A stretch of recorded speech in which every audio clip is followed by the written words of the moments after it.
शुक्रिया चेयरमैन साहब, आपने मुझे बोलने का मौका दिया।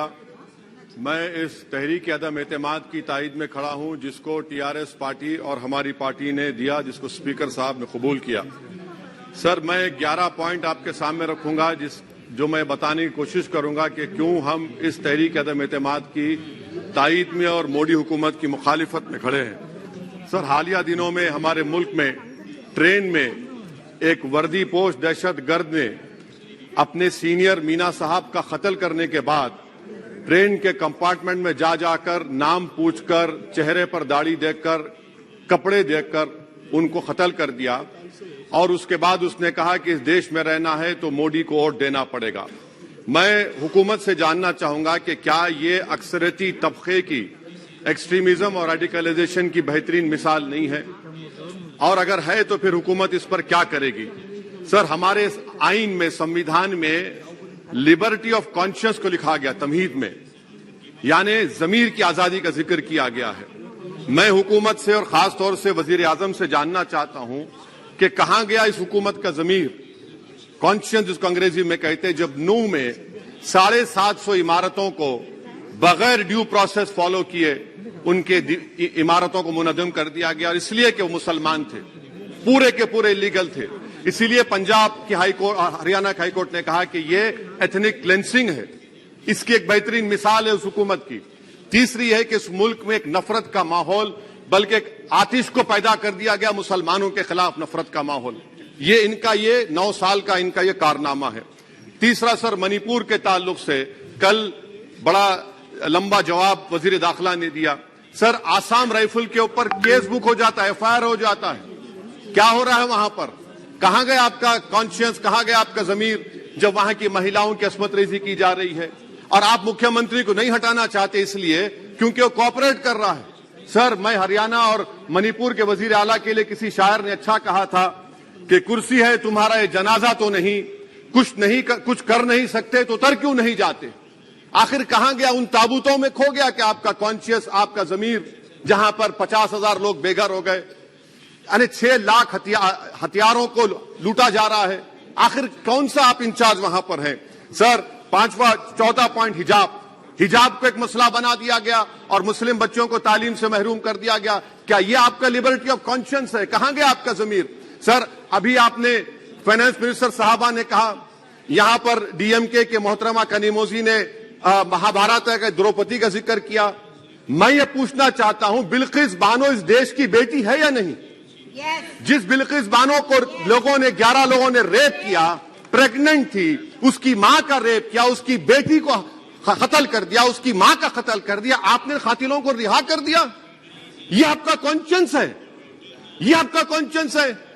आप तो मेजोरिटेरियन पॉलिटिक्स को फरोग दे रहे हैं। सर, चौथा, आज चाइना के ऊपर कोई नहीं बोलते हैं। प्रधानमंत्री मोदी ने उस वक्त 2013 में जब प्रधानमंत्री नहीं थे कहा था कि समस्या बॉर्डर पर नहीं, दिल्ली में है। अगर हम अपनी जमीन पर हैं तो डिसएंगेजमेंट क्यों कर रहे हैं? क्या आज चीन हमारी जमीन पर नहीं बैठा है? क्या आज चीन से आप बातचीत कर रहे हैं? आप डिसएंगेजमेंट कर दिए। बताइए डी-एस्केलेशन, डी-इंडक्शन कब होगा? मैं आपके जरिए से हुकूमत को बता रहा हूं कि अगर प्रधानमंत्री ने अहमदाबाद में शी जिनपिंग को बुलाकर झूला झुलाया था, क्या हुआ? क्या नतीजा निकला उसका? चेन्नई दिखाया, क्या नतीजा निकला? सर, इसलिए चीन पर बोलिए, चीन को उखाड़ कर फेंकिए। सर, और एक पॉइंट जिस पर मैं मुखालिफ तायद में खड़ा हूं, हाई इन्फ्लेशन है इस मुल्क में, हाई अनएम्प्लॉयमेंट है, स्टैग्नेटिंग कंजम्पशन है। इसकी वजह से महिलाओं में हाई एनीमिया लीड कर रहा है। ये हुकूमत इसकी जिम्मेदार है। सर, कुलभूषण जाधव कहां है? पाकिस्तान में बैठा है, आप क्यों नहीं लेके आते? आप विश्वगुरु कहते हैं, कुलभूषण जाधव को भूल गए आप। कतर में 8 नेवी ऑफिसर 1 साल से जेल में हैं, आप नहीं ला सके उनको। सर, और एक चीज, 1991 का प्लेसेस ऑफ वर्शिप एक्ट इस ऐवान में पास किया गया था कि तारीख के जख्मों को नहीं खुरेदा जाएगा। आप खुरोद रहे हैं उनको। मैं आपको इंतबाह दे रहा हूं, वार्न कर रहा हूं, इस मुल्क को 90 के दहे में मत लेकर जाइए। 91 का एक्ट सुप्रीम कोर्ट में जवाब दीजिए कि आपकी हुकूमत 91 प्लेस ऑफ वर्शिप एक्ट की कायम है, उस पर कायम रहेगी। यूसीसी, सर, इस यूसीसी का फार्मूला क्या है? एक मुल्क में एक मजहब, एक कल्चर, एक जबान। ये तो डिक्टेटरों का फार्मूला है। भारत एक गुलदस्ता है, भारत एक मोजाइक है।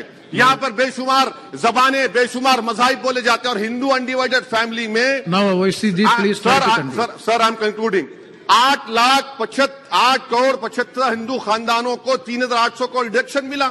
اس کے بارے میں آپ کیا کہیں گے سر؟ میں کنکلوڈ کرنے سے پہلے آپ کو بتانا چاہ رہا ہوں کہ مائنورٹی ویلفیئر کا بجٹ 40% کم کر دیا گیا.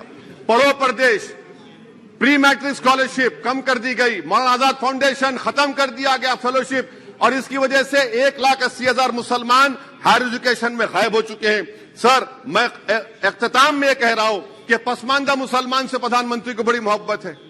یہ کون سی آپ کی محبت ہے پسماندہ جو آپ کا ایک مسلمان منسٹر نہیں ہے وہاں پر؟ اخلاق سے لے کر پیلو خان سے لے کر عفان انصاری سے لے کر لقمان انصاری موب لنچنگ پورے پسماندہ مسلمان کی ہوتی ہے. پاور لوم بند ہے انصاریوں کے. قریش برادری کا کاروبار بند کیا جاتا ہے. اسپیکر سر میں کنکلوژن میں ابھی کل ہمارے ہوم منسٹر نے کہا تھا کوئٹ انڈیا.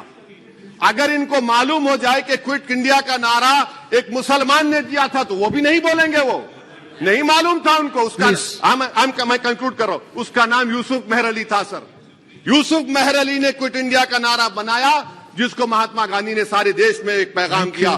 میں کنکلوڈ کر رہا ہوں سر.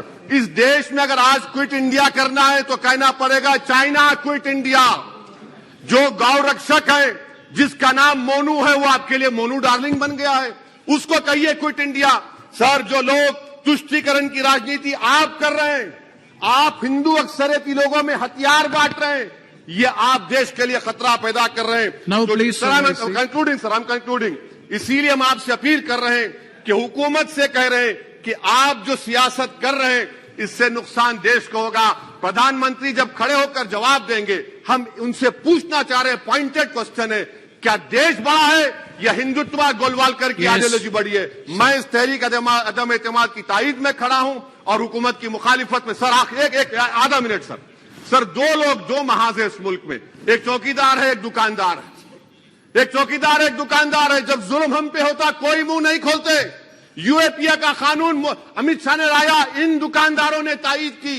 آج اس یو اے پی اے کا قانون میں 83 سال کا بڈھا سپر نہیں ہونے کے سے مر گیا. آخر کب تک دکاندار اور چوکیدار ہماری لاشوں پر سیاست؟ سر ہم کنکلوڈنگ کب تک سیاست کریں گے؟ اگر آپ ظلم کے خلاف آواز نہیں اٹھائیں گے تو آپ کی دکانداری نہیں چلے گی, چوکیدار کو بدلیں گے, تیسرا محاذ کرے گا. شکریہ سر.